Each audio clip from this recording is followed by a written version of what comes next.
My name is David Hundeyin. I'm an investigative journalist from Nigeria, and I'm constrained to send out this public appeal to the Ghanaian government, to the Ghanaian President Nana Akufo-Addo, the Ghanaian Minister of the Interior, Honorable Ambrose Derry, and to the Chair of the Ghana Refugee Board, Prof. Kenneth Atafua. I fled Nigeria in 2020, and I applied for asylum in Ghana in early 2021. In May 2022, I was granted refugee status in Ghana. Consequently, I was also issued a Ghanaian refugee travel document, a refugee passport, which I have subsequently used extensively to travel across Africa and around the world. Now, last month, when there was the ongoing back and forth between those who wanted to go to war within the ECOWAS bloc, those who wanted to go to war with the coup regime in Niger, and those who didn't, something happened.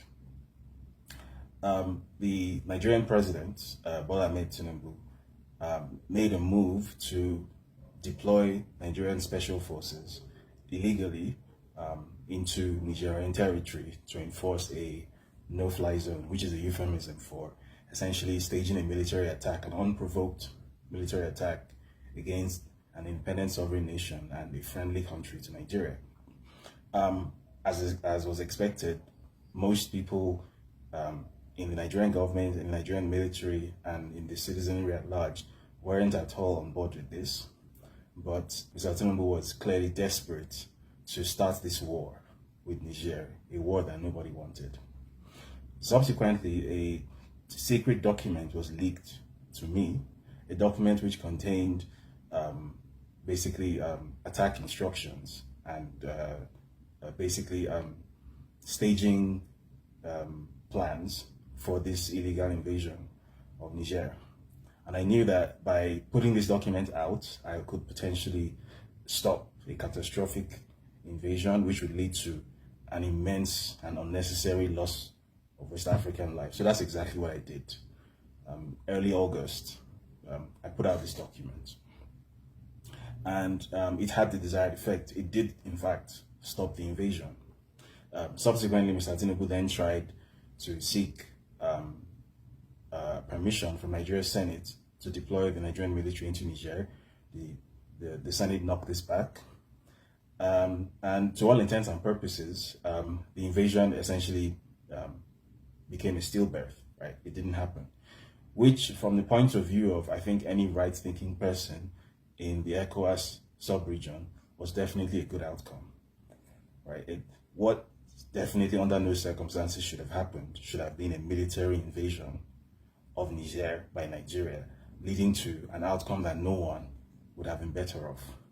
Well, I could spend an hour explaining the many different ways that this would have been a terrible idea, but I'm sure most people know this just as well as I do. It would have been something that would have been catastrophic and would have benefited nobody except probably Mr. Tinubu himself. Now, after I leaked this document, I was made aware from several sources that the Nigerian military establishment and the Nigerian intelligence establishment became essentially particularly enraged with me. So I've been a person of interest for a long time, but with that I became designated as something of an enemy of state. And as my, as fortune or luck, bad luck would have it, just a month before this happened, the fact that I do travel with a Ghanaian passport, that I have a Ghanaian passport and I travel with it, had become exposed to the public through no fault of my own, following a very unfortunate event in Zimbabwe, after which the permanent secretary at the Zimbabwean Ministry of Information, probably thinking that he was scoring a point against some sort of foreign journalists, following their issues with foreign journalists, decided to tweet to a global audience the fact that I did claim asylum in Ghana and that I travel with a Ghanaian travel document. As a result of this, the Nigerian establishment knew who who to speak to if they wanted to get a hold of me. They were aware that I had claimed asylum in Ghana and that I used a Ghanaian travel document. So I was informed that a Nigerian intelligence agency, I'm not sure whether it was the National Intelligence Agency or the Defense Intelligence Agency, but one of these foreign intelligence institutions dispatched a jet to Accra to basically have me illegally rendered to Nigeria. Apparently they wrote a letter to the Ghanaian government accusing me of apparently aiding terrorism by supposedly revealing the locations of soldiers, and apparently I was also guilty of treason, whatever that means. Now, it seemed as if the matter was going to end there. But more recently, I've come to find out that the Tinubu government is still trying very hard to enact some sort of illegal rendition. So the latest tactic apparently is to lean on the Ghanaian government and accuse me of having apparently sabotaged an ECOWAS mission, and in so doing, basically compromised the bloc security of the ECOWAS region, in which case Ghana, being itself an ECOWAS member, is then obligated to cancel my asylum, to revoke my refugee status, and to revoke my Ghanaian passport. The Nigerian government's hope is that in revoking my passport, whatever travel privileges or visa or residency privileges I enjoy anywhere in the world will be compromised, and as a result, it will then be more possible for them, using the various avenues that are available to obviously a nation state, to have somebody extradited or to have somebody illegally rendered. In this case, a journalist who fled the country because of his work and claimed political asylum in another country and gained full refugee status. But the Nigerian government obviously has no problem trying to flout international law in this way. Now, the reason I'm making this appeal publicly to the Ghanaian government and to the individuals I mentioned at the outset is because I'm aware that even though the Ghanaian government, as I mentioned, has a very relatively great track record when it comes to obeying international law and not behaving obnoxiously in the international space, which was why I chose to claim asylum in Ghana in the first place. I'm also aware that there's a limit to which Ghana might be able to resist the cajoling or the bullying of Nigeria, which obviously exerts a lot of influence over the Ghanaian government. So I thought it would be prudent to put this out there. I know that the Nigerian government is trying to do all of this in secret, which is why I was only able to obtain this information, through a fashion, right? This isn't information that is out there, but I'm putting it out there on purpose, hoping that it makes some kind of a difference, because at the end of the day, I do believe that just the same way as Ghana had every opportunity to give me up in the first place. When I came asylum in Ghana, there was every opportunity to use me as a diplomatic bargaining chip with Nigeria if it wanted to. But I know that Ghana is not that kind of country. I know that the Ghanaian government historically has a lot of respect for international law. The Ghanaian government historically has a very strong Pan-Africanist outlook, and the Ghanaian government generally tends to lend itself to being a safe haven for people who are fleeing political persecution from wherever they are in West Africa, in Africa, and in the world at large. There's a very good reason why even during my time in the safe house in Accra, there were quite a number of journalists and whistleblowers who were in similar situations, who were also spending time in Accra. They weren't even just from West Africa or even from Africa. There were people from Europe there as well. That's the kind of stellar reputation that Ghana has when it comes to being a safe haven and an oasis of stability in what is generally still a very unstable area.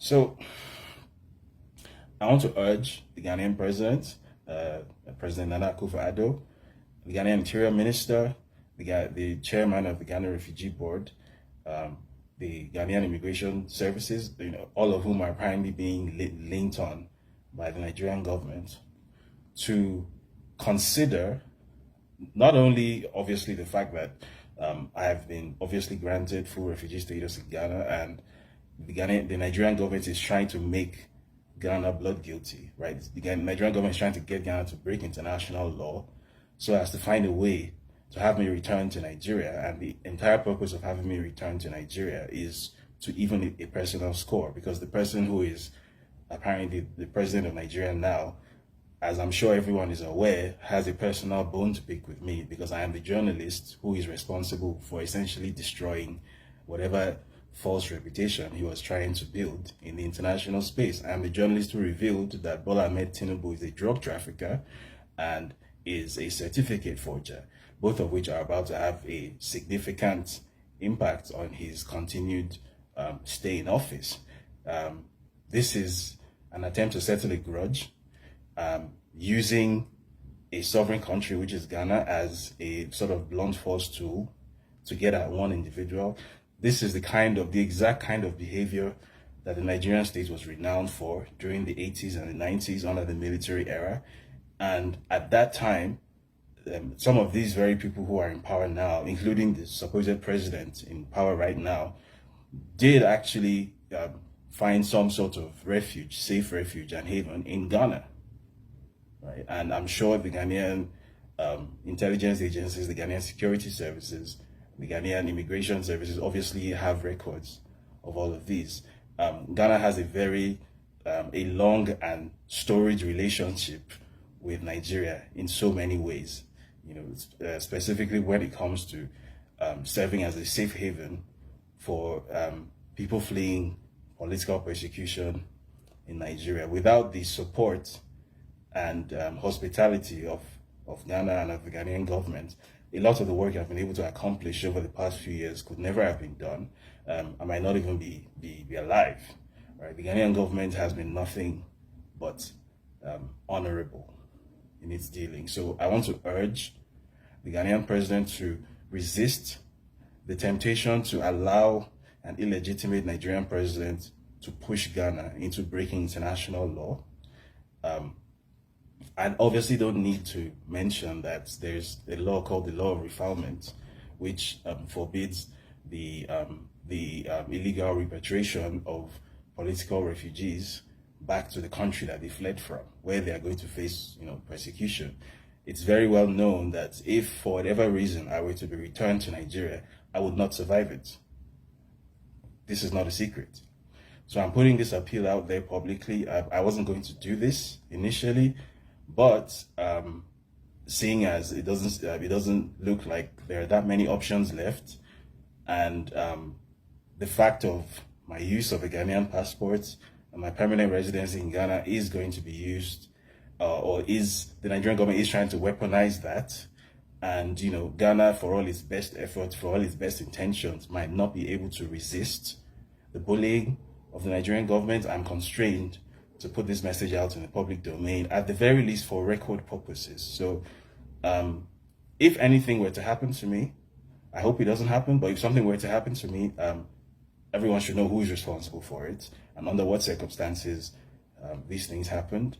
The Ghanaian government, as I said, has been nothing but good to me. The Ghanaian government has behaved excellently, historically and presently.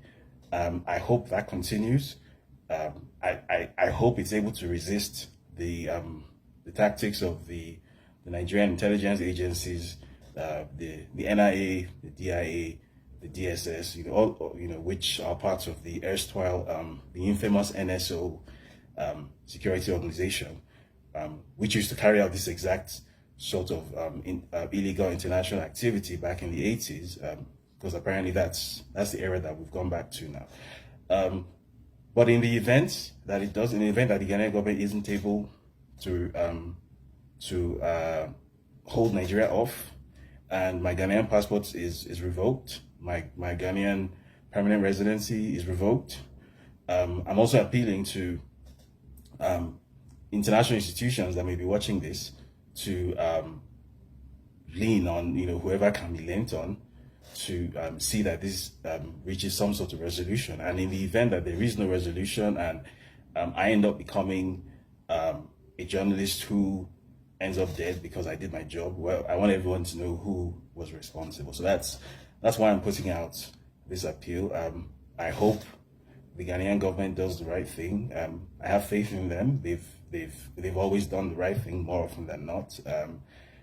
There are so many more people like myself who have found a safe refuge and a home in Ghana. I think it would be a very sad thing if that reputation that this country has built for itself should be damaged because of an illegitimate president in Nigeria who is essentially trying to personalize the apparatus of state and use it to pursue his personal vendetta around the world. So that's all I have to say this evening. Thank you for listening.